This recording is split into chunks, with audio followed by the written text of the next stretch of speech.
Welcome to the Bookish Ballerina Podcast, where we talk about ballet, stories, art, science, economics, music, and everything in between. I'm your host, Eleanor Stewart, and I am a rather bookish ballerina.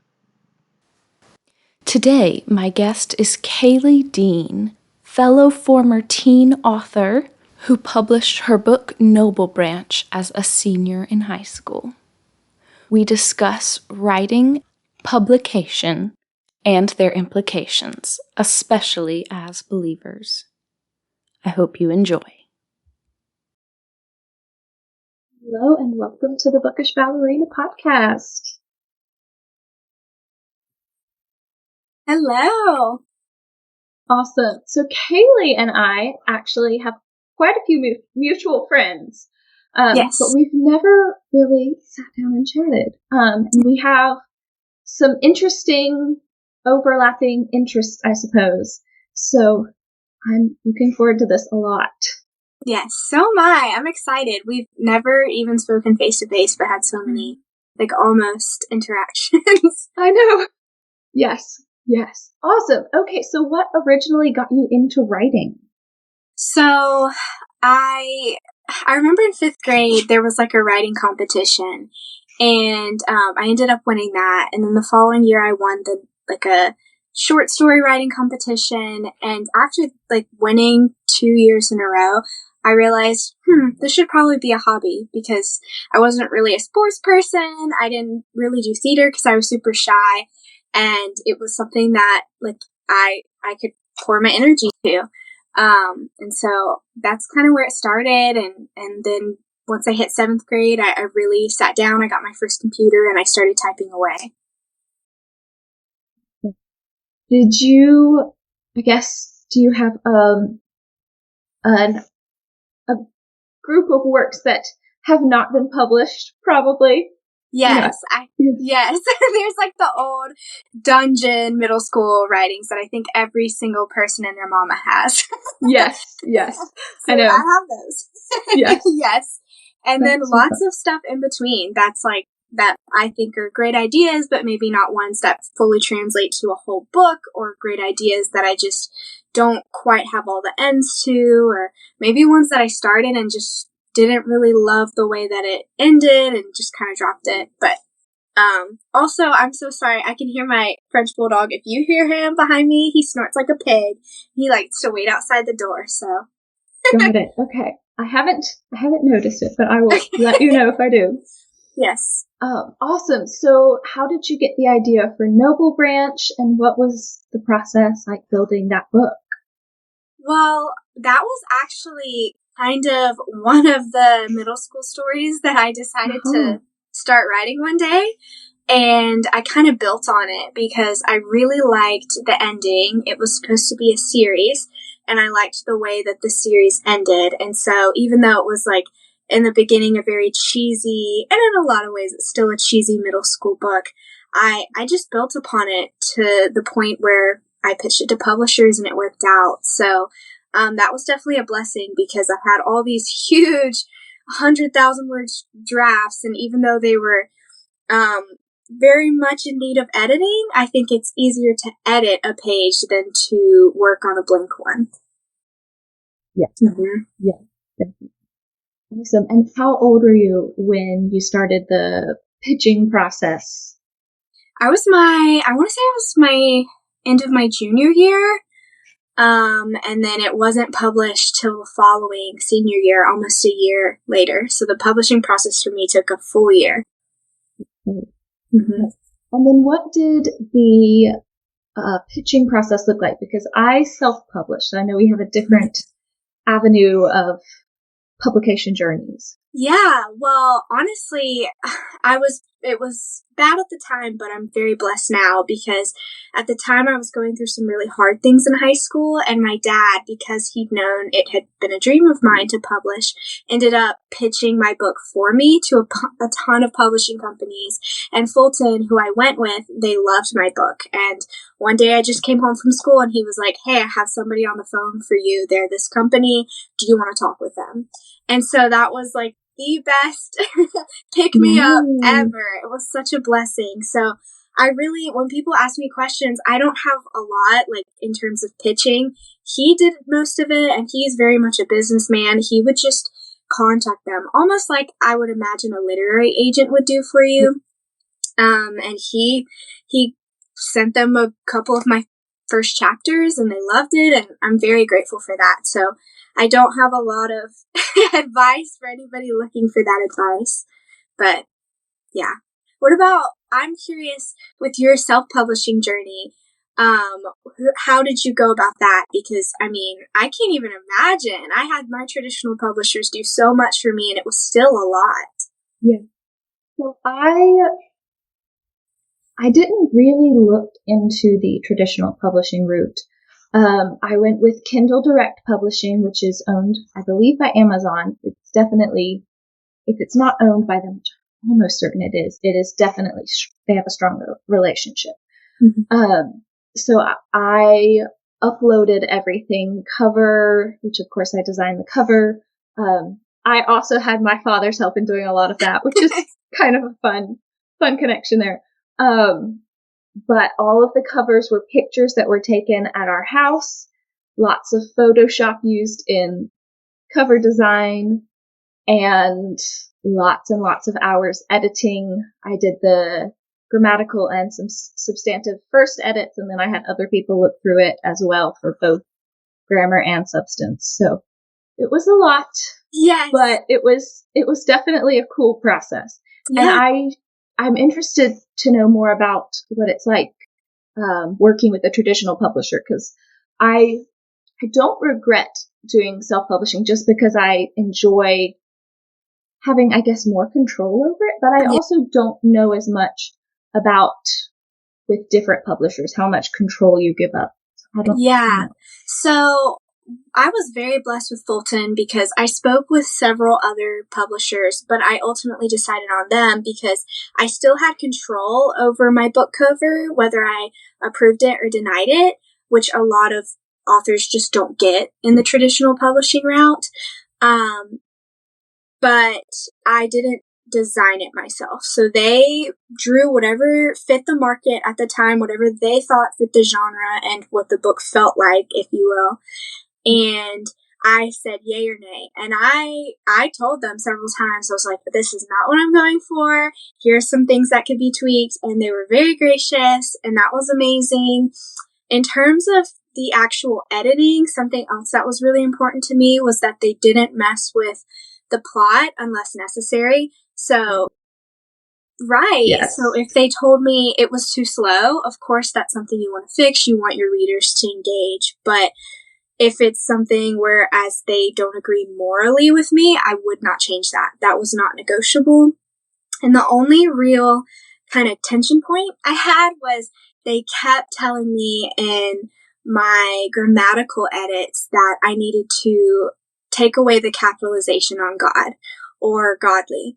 And I fought them tooth and nail on that to where, I mean, there were emails sent. There were many times that I told them, I will not do this if we continue down this route. And thank the Lord, they ended up listening. Yeah. And I act like that was a huge thing, but it is something to be aware of because it's not like they were fighting me per se, but they made it very clear that they would prefer it if I had not done that, which that is our current market. You know, we're a very godless generation in a sense, if you're going for traditional genres and not Christian per se.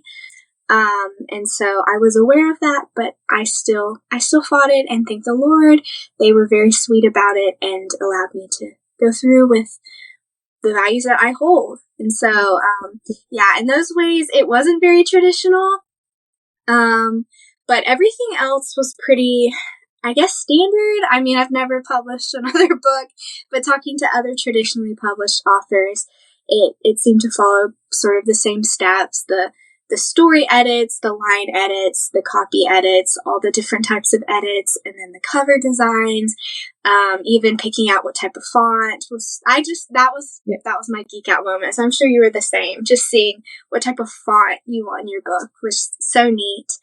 But yeah, I felt very privileged to have the help of a traditional publisher while also keeping much of the core of what I wanted my book to be. Yeah. For our viewers, and then also for myself, what is a little, I guess, preview of Noblebranch? Yeah, so Noblebranch was originally pitched as a series. I have not published the other 3, and the series is supposed to be a quartet. But the series is about a girl named Catherine Crandall who lost her dad in a murder and her best friend all within the same year.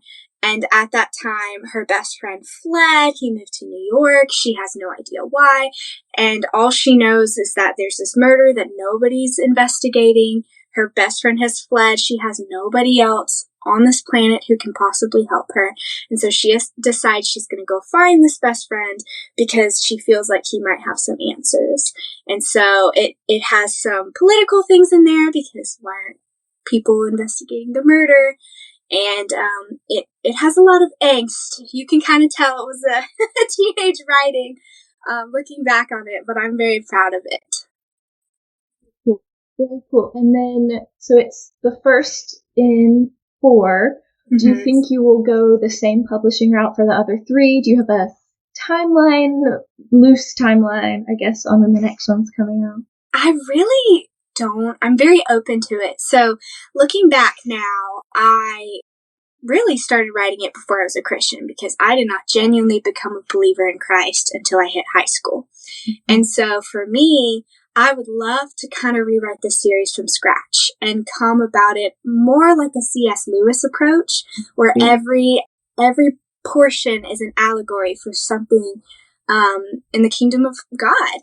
Whereas the story I have now, it definitely has Christ-like themes I got to add in along the way, but not as many as if I had written it like from the bottom up, if that makes sense. So if I were to, I guess, publish it further, I've definitely toyed with the idea of just kind of starting at the bottom, maybe changing completely who characters are, but keeping the same basic plot because like I said, I always love the ending. I always want to keep the ending. Even whenever I crafted it was biblical without even knowing it was biblical, which I think is such a cool thing that God gave me. So, if I ever continue down the publishing route with this, I think it would be new publisher, new story pretty much, but just really revamped. So do you think you would go back and redo book 1 I think so. Okay. I've even toyed with, the book is set in 1901, but I've even toyed with making it set in the early 2000s. And I don't know why. I just think that for one, for research sake, it would save a lot of time. And then 2, the nostalgia, that's when we grew up. And you also don't have to deal with the hassle of, if it's modern day, you don't have the inconvenience of cell phones, which make every plot device really difficult. So I've actually written a little bit, or I should say rewritten a little bit of what that would look like. And very, very different, obviously. Yeah. Traveling by boat to New York versus it's 2010. Probably not doing that. Yeah. Yes. Interesting. Very cool. Yes. I am, Lord willing, hopefully in 2025, going to be re-editing and republishing with new covers the Dimension Chronicles. Nice. But I'm not doing deep story edits, more just small things. And hopefully I'll have an illustrator. That's something I actually was talking with someone a little bit this morning. So hopefully that all works out and I can get new cover design. Yes. Excited about it. But it's not quite as much of a deep redoing of everything that you're talking about. That's tricky. Yes, it really is. But it's also fun to see how far you've grown in your writing since then. And also to appreciate the fact that, I wrote this whole book. And even if there's things that I wish I could change right now, I'm very proud of the fact that I accomplished this. Yeah. 'Cause this is a lot of people's dreams, and we did it pretty young. So, yeah. What would you say is advice for someone in elementary school, middle school, high school, looking at who has the dream of writing, but has no idea how to go about it? I would say, and this is so cliche, but just write. Just write. And you can edit. You can edit a page, but you can't edit just a blank canvas. You can't edit nothing. And so write. And I mean, like I said, I have those middle school books that didn't make it to the publishing end that are just sitting there, and it's 80,000 words of just pure gibberish. But if I hadn't written that gibberish, I wouldn't have improved. I wouldn't have had room for correction. I wouldn't have had beta readers and great friends who gave me constructive criticism. So just do the writing. And also, this is also very basic, but read. If you don't form different opinions on genres and see what writing style you really love, you're not going to know what to emulate, because a lot of writing is just emulating different styles that you love and different narratives that you really appreciate, finding that sweet spot, and not copying, but taking the best of it and gleaning. I think we do that with any skill, so I don't see why it would be different for writing. Yeah. I definitely agree with that. I tried at one point, you were discussing the difficulties of historical research. Yes. Historical fiction is not for me. Yeah. It's so challenging. I know several people who have pursued and written amazing historical fiction, but I cannot spend 8 hours researching just some random tiny little fact for the book. It just drives me crazy. So the majority of things that I have written, all that I've published thus far is fantasy fiction. I have another fantasy fiction thing in the works, and then I have a dystopian project in the works. Ooh. Yes. Nice. But all of that can be more imaginative and not as much research. Well, I have a question, because I always find it difficult to toe the line as a Christian. For example, you see Christians say you shouldn't read Harry Potter because it has witches and wizards, right? People will argue that. Even Narnia, even though it's supposed to be an allegory for Christ, you see those arguments. How do you balance fantasy as a Christian without towing the line of maybe witchcraft or diving into things that we just as Christians don't want to support? Yeah. So I definitely haven't used the allegory type of C.S. Lewis writing. I think my writing more has just undertones of what my values are. And then as far as the witchcraft argument, I've heard many different sides of that conversation. And I think the way in which you describe what magic is and what its purpose is in the world that you create for your characters, it can be for good or for evil. And I think that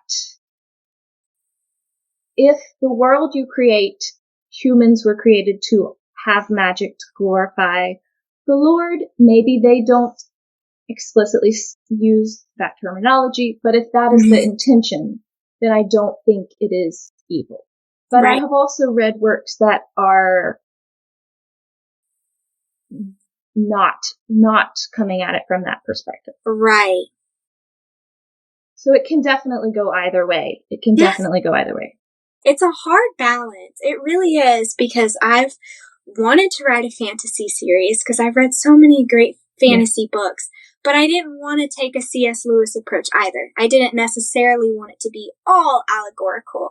So then coming up with a magic system that isn't, I guess, for lack of better words, selfish. I feel like there needs to be a greater purpose to it. And that's hard. It really is hard to create. Yeah. It is tricky. In my existing series, the 7 main characters are called the claimed for a specific purpose, and it's definitely a balance. But in that series, they don't have a choice. There's no, I guess, free choice in deciding what they're going to pursue. So I don't know. I think trying to make it 100% allegorical, there's nothing wrong with that, but I don't think it's necessary. But I do think it is necessary to be very mindful of the way you're structuring it. Yes. Agreed for sure. Yes. I love it. Well, I have another question for you because I think this is a juicy question. Okay. Obviously, don't give an example if so, but do you base any of your characters off of people you know?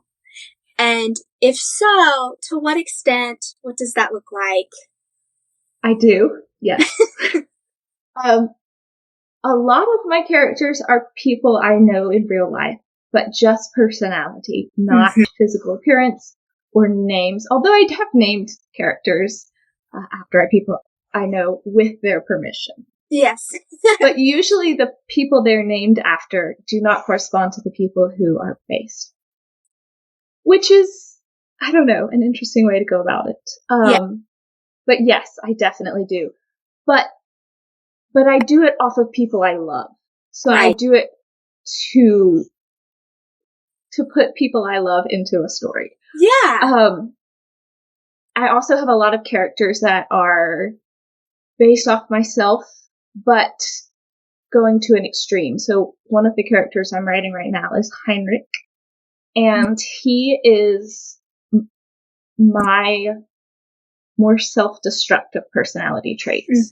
So his life is chaotic. He's not an evil character, but it's an interesting thought game of what would happen if some of my vices were took to an extreme. Yes. And I don't know. That's I guess another way of basing a character off someone. Yeah. It's an interesting thought experiment. What about you? Yes, for sure. Okay. And I kind of the opposite in the sense of I feel like I meet people and want to use what they look like, but then not at all use their personalities. Because for me, it's more difficult to conjure up a physical person and describe physical traits in a book than it is to just craft together a new personality. Because most of the times, if I'm coming up with a character, I think of one virtue or vice that I want to represent them, and then I wrap their story around that. And so, in terms of people, I try to do physical characteristics. So I just think that's interesting. Yeah. It's flipped for sure. But I also relate to the basing a character on yourself, because I had a character in my book named Margaret, but she's way more promiscuous than me, implied. It was always implied in the book. And the reason I chose that, though, was because she fought with an emptiness. Like, that was a theme throughout the entire book. And I wanted to represent my life pre-Christ. And even though I never went to some of the extremes that were always implied throughout the book, she kind of represented what I imagined my life would have felt like had I never found him. Yeah. I definitely think my original trilogy has more of the characteristics of people I know than the projects I'm working on now, because I think I've gotten better at analyzing, I guess, the personalities I want my characters to have. I've gone deep down a rabbit trail of personality psychology, trying to figure out ways to describe and to think through what my characters are like. Right. Yes. Yes. Yeah. I've seen like different personality tests you can do for characters or deep dives. There's these huge charts I remember I used to fill out. And it's really interesting. I think that's one of the most important things you can do for your story, though, is to know your characters. Yes.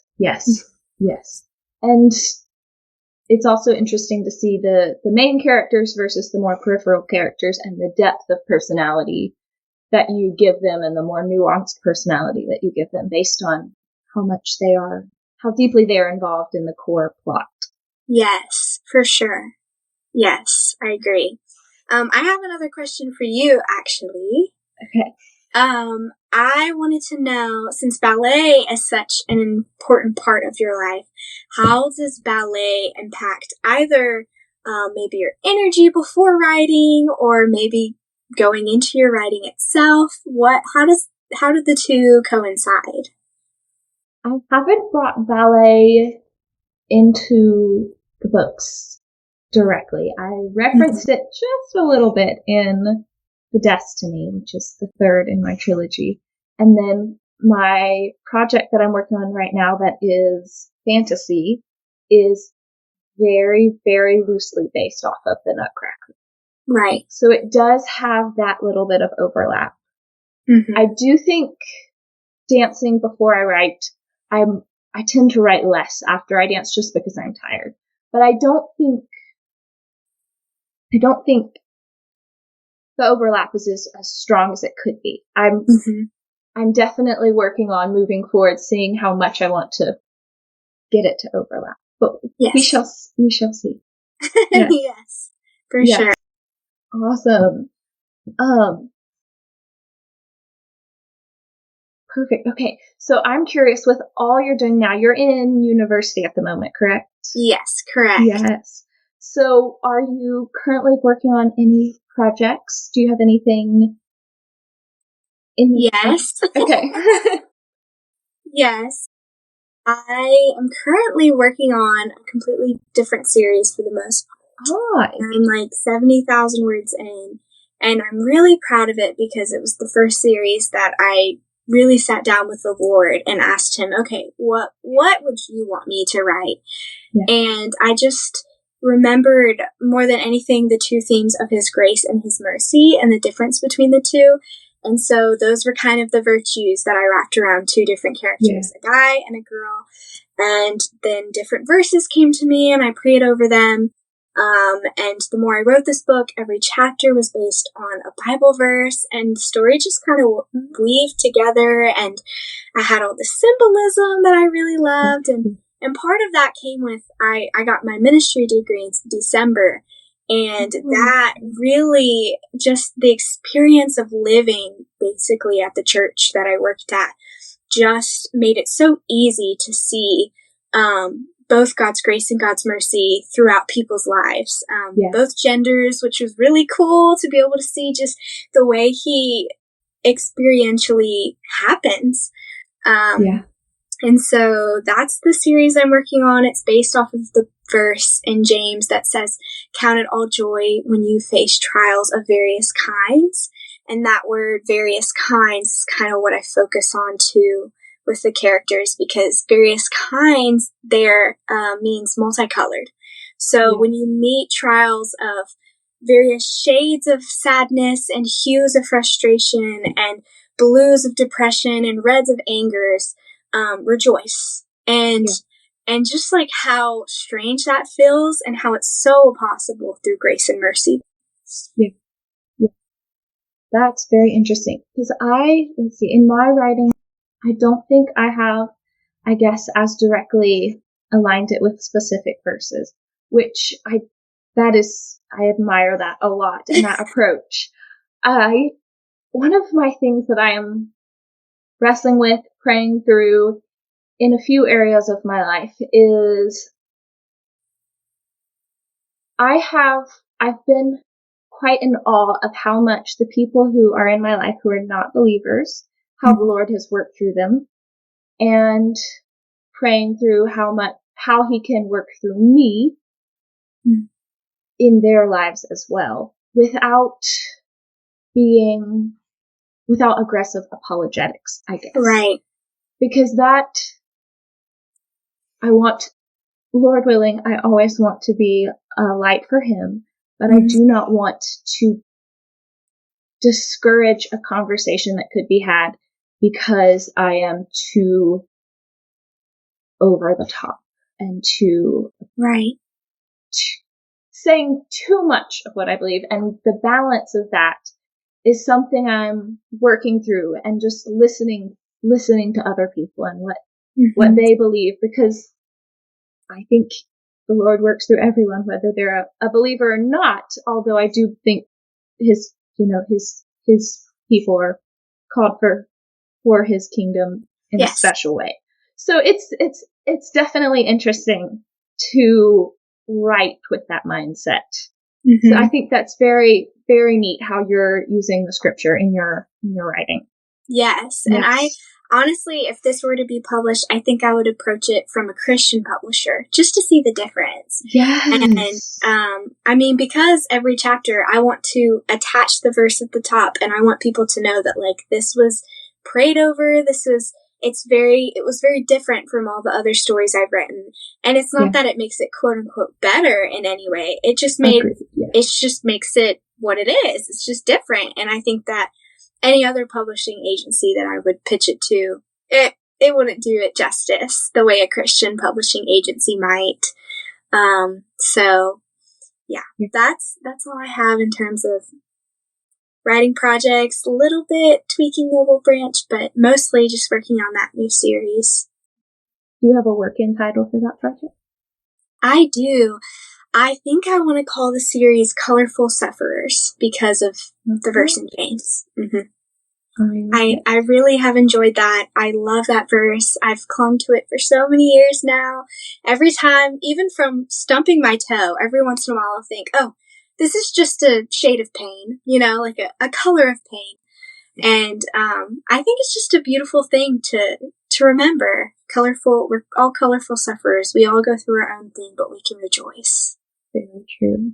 Yeah. What about you? What are you currently working on? So I have those two projects. They're both in the first draft stage, so the fantasy project and the dystopian project. Mm-hmm. I always write my first draft on paper in a notebook because I don't want to edit it yet. I just want to write it. Mm-hmm. So I'm working through both of those, and because it's on paper, I don't know the exact word count. But I have almost 400 pages written of the fantasy one.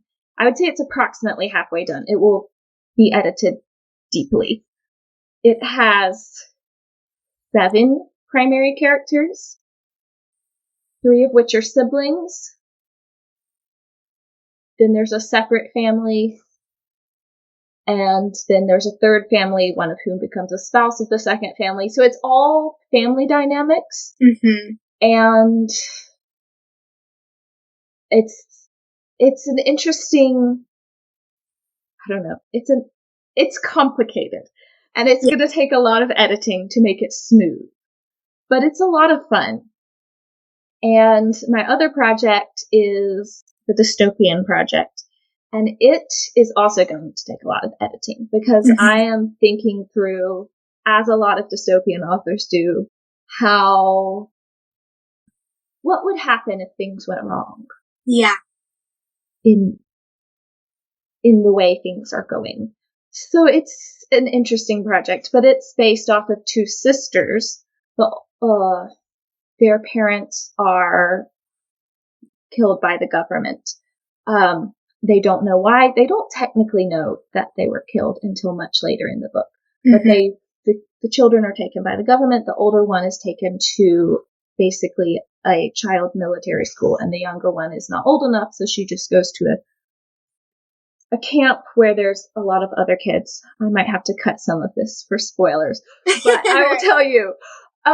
So the younger sister ends up escaping that camp with their 3 cousins. The older sister ends up becoming trained to be an assassin. Wow. Yes. The book skips forward 10 years. Wow. So that is a good plot. Yeah, it's going to be good. I'm pretty excited about it. That is really good. I'm excited. And then that's, I guess, the first half of the story. And then how they're going about taking down the way the government is going is the second half. But it's fun.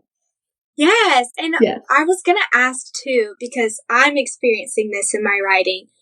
Going from a murder mystery, high stakes, there's, the scandal, and then what I'm writing now, which is, Bible verse on every page, very mundane, internal conflict, no external conflict, very different genres. Yeah. What for you have been the 2 farthest away projects in terms of genre, maybe writing style? What have been your most polar opposite baby books? Ooh. all of the things that have either been published or are working toward publication are very adventurous. Mm-hmm. They have a lot of battle and external conflict as well as internal conflict. So both.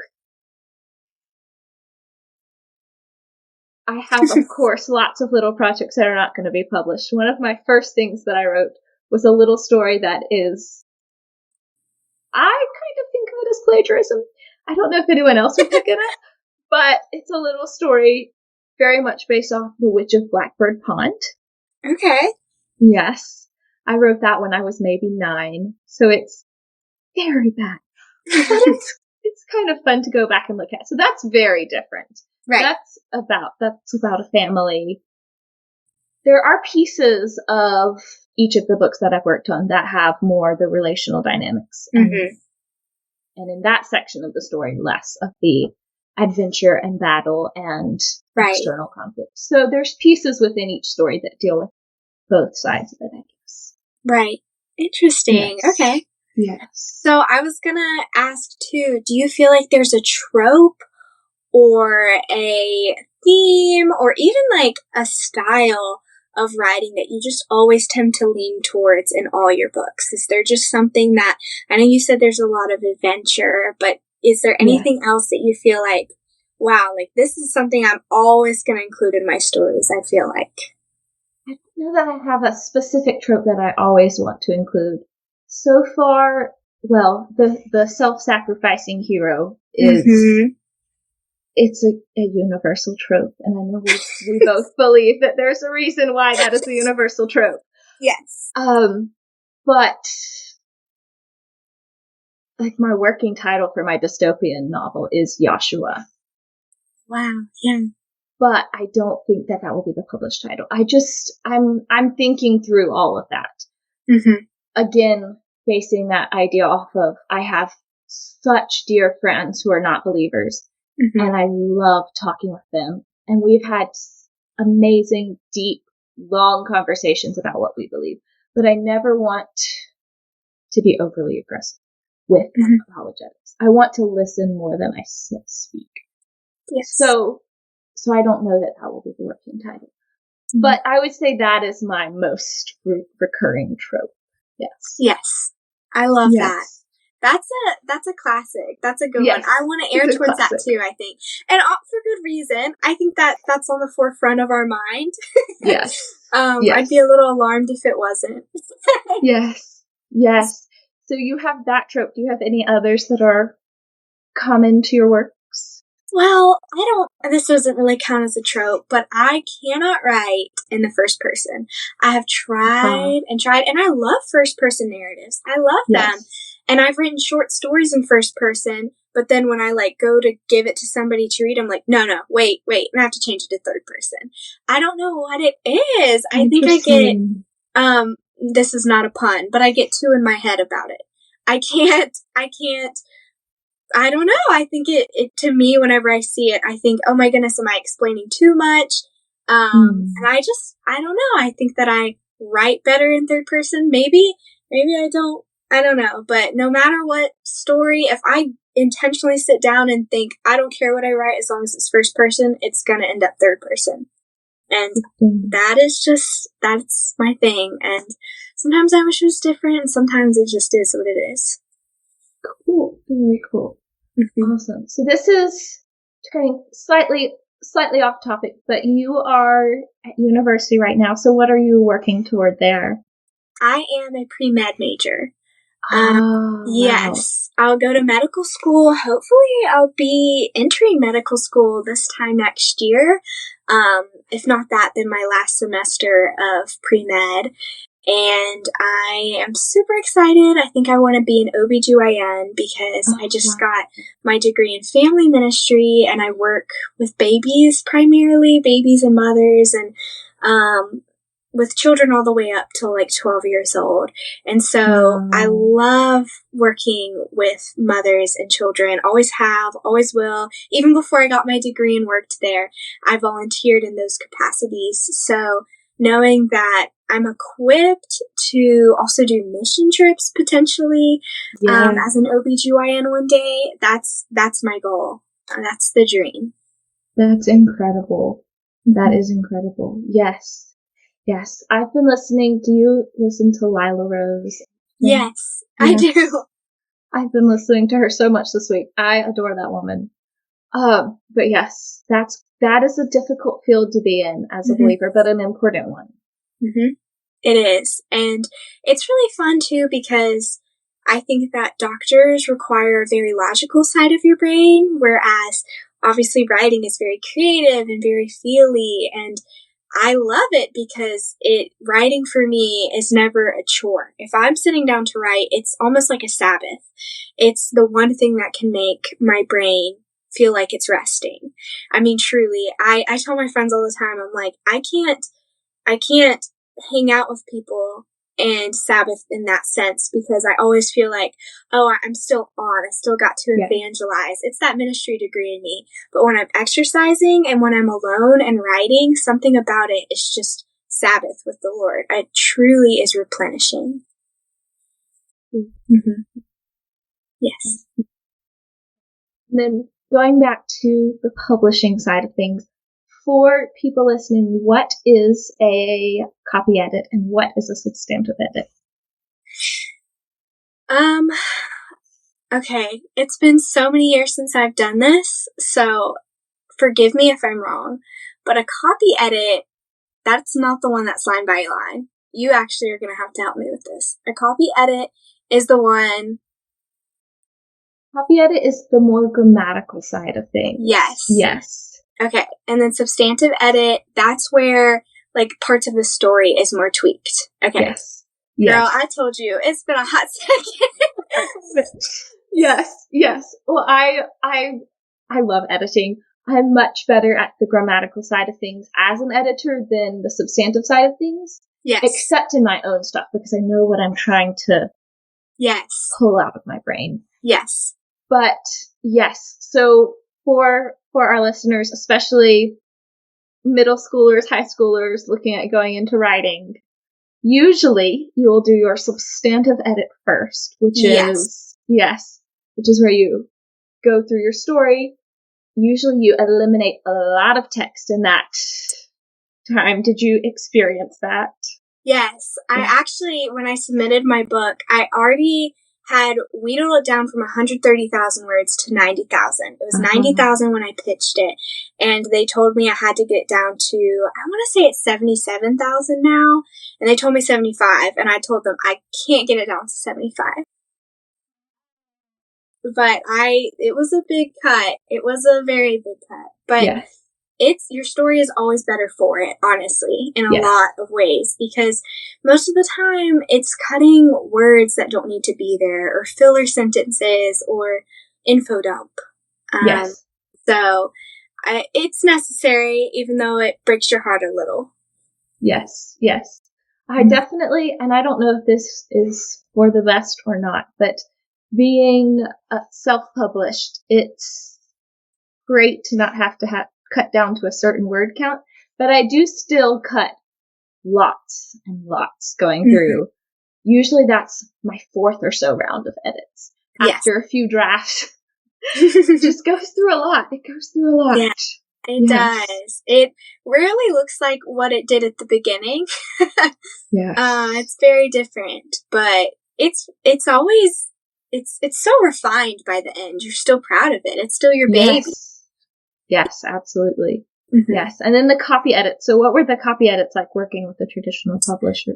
So one of the things that came up on copy edits were things like the fact that they didn't want to capitalize God or godly.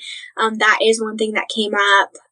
Something that came up a lot was the use of, they'd give you your top 10 words that weren't words like the or a or, basically words you have to use. They'd be words such as eyes or very or something that you use too much, but not necessarily because you have to. And so going and changing those top 10 words was something we had to do. It was something I kind of edited along the way or cut out. And I'm really glad I did because it had me use stronger words. A lot of the times it had me use stronger verbs, and I think verbs really make a story.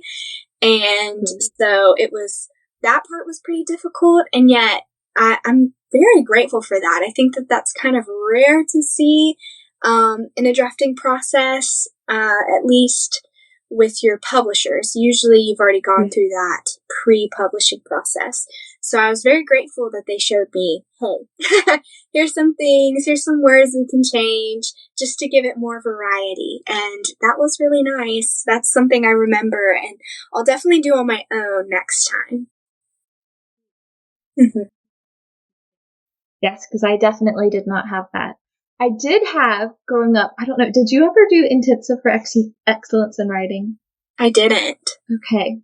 There, in that curriculum, there's such a thing as banned words.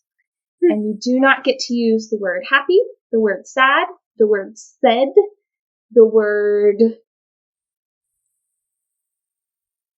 walked. So you have to use stronger words. You have to use exclaimed or strode or exasperated. Those kinds of words. And it can be a lot if you put it all together at once, but I definitely think that curriculum built that into me. Yeah. But I'm also sure I still have words that I use far too much, far too often. Yes. Well, I think it would be, there's that rule, show, don't tell. So don't say that they're happy, show that they're happy with this by describing their smile or how they're bouncing up and down in place. They're clapping their hands, whatever it may be. Or, there's other rules that are very similar. Okay, for example, said. You can use said very, very sparsely, though. I've heard only if it's an action scene and it's really, really fast and there's no other word that's less than one syllable that you could use. And I think that that's interesting because in a lot of fast scenes, you want to use very quick, concise language. And if said gets the job done, then said gets the job done. But I completely agree. I think that there should be words that are almost always off limits just for the sake of writing. Yeah. Very neat. Yes, absolutely. Do you have any books you've read on writing that have been particularly influential? I honestly don't think I've read a lot of books on writing itself. I think I've just read authors that I thought, oh my goodness, I want to write like them. And then, actually something that I found really interesting was in high school, there would be those assignments that would say, for example, the project was on reading the Iliad. And so the teacher would tell you for your creative writing assignment, you would need to write as if you were Homer adding another story to the Iliad. And so you're practicing that writing style. And so in high school, I experienced that a lot. And I kind of ran with it with some of my favorite authors. So, for example, Flannery O'Connor is one of my favorite authors of all time. I love her, and so her writing style is one of my favorites. And I would try to emulate her writing in class, and if I had any sort of free time, I would think, what would Flannery O'Connor write? And then because I would write like that so often, it would almost become second nature to take on some of her prose. Or there were other authors such as Nadine Brandis. I'd kind of take on her prose. I'd take a similar approach for her action scenes. And it just became like a hodgepodge of different fictional authors who kind of influenced me rather than one nonfiction author or writer telling me their best tips and tricks. Yeah. Love it. What about you? Do you have any recommendations for writing tips or any sort of books? I definitely agree with you to just write. Write. But I love, this is interesting because I am not a huge Stephen King fan as far as the content of his works. Right. But his writing style is beautiful. It is. Gorgeous.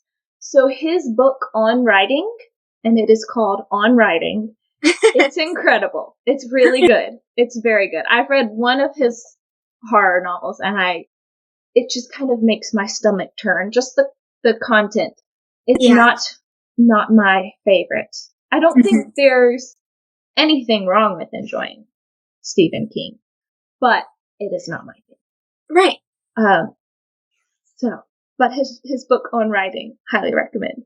And then I definitely agree with you about using authors or kind of adopting their styles. Mm-hmm. I noticed, especially when I was younger, I would read a certain book and then whatever I wrote while I was reading it would accidentally sound like that author. Yes. Yes. Yes. I noticed that too throughout my writing, especially editing it. I would be like, oh, I definitely was reading Agatha Christie at the time. It was so interesting to see. But it's a blessing too, because then you get to kind of see, wait a second, that really worked.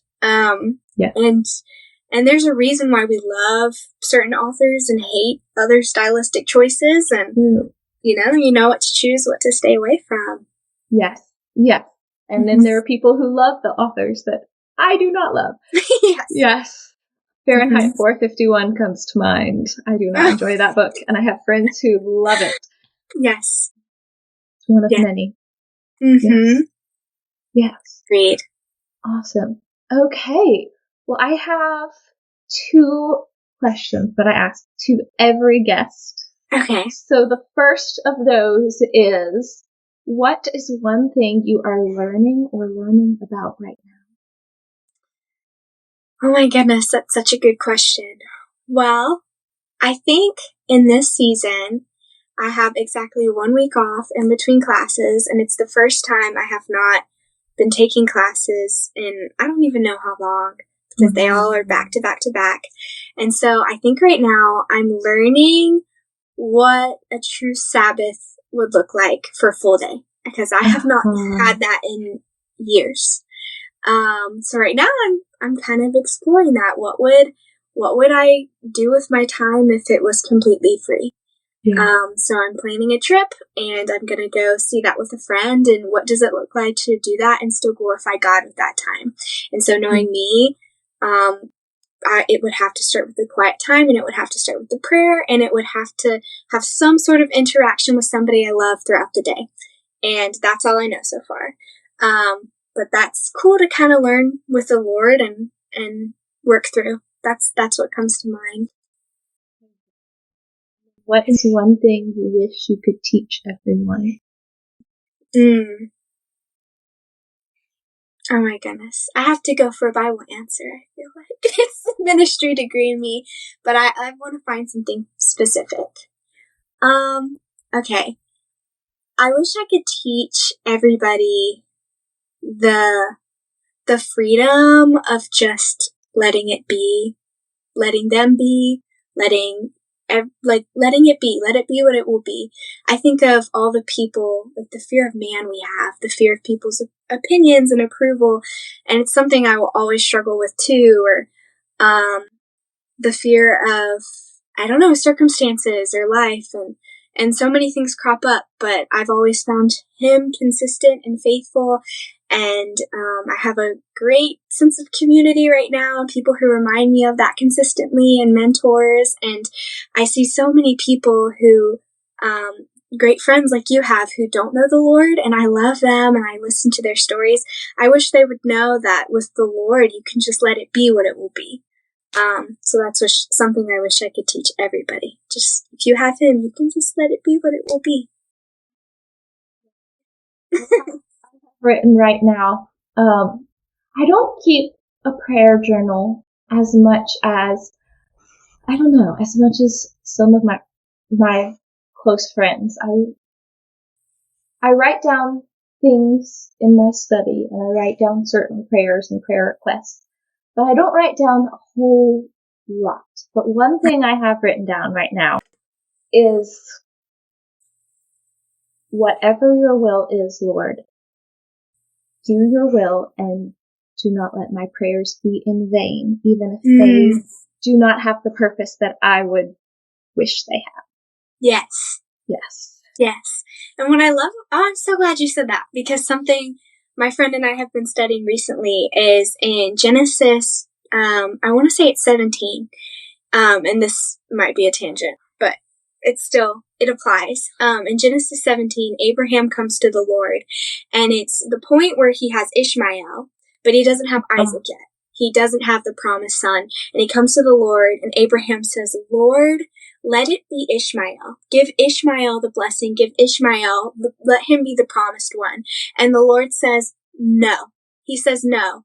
But because you have asked this thing, and then he blesses Ishmael anyway. He doesn't make him the blessed child. He's not the Isaac, but he blesses simply because Abraham asked. And I love that. I think that it's so special. I think that that's just goes to prove that the Lord listens to our prayers. And then also in terms of, even if our prayers aren't answered the way that we want it, I've experienced that a lot recently. And a scripture that keeps just bringing joy to my life is the fact that our prayers are like perfume before his throne. And we'll get to stand before that throne. And I hope that I can smell the fragrance of my own perfume, my own prayers that I put before his throne when I stand there. Because I think that that's super special, and it makes them feel not in vain, even when they don't go the way that you think they will. Yeah. Mm-hmm. Any final thoughts or questions or ideas to share before we wrap up? I don't. It's been a joy. Yes. I so enjoyed it. Likewise. And we will have to meet in person at some point. Yes. Agreed. Yes. Agreed. Awesome. Well, thank you so much, Caylee. Okay. Thank you for having me. Yes. It's been a pleasure. I hope you enjoy this episode of the Bookish Ballerina Podcast. To learn more, follow at the.bookish.ballerina or at the.bookish.ballerina.podcast on Instagram. You can also support us and learn more at www.buymeacoffee.com/the.bookish.ballerina. Thank you so much. See you for the next episode.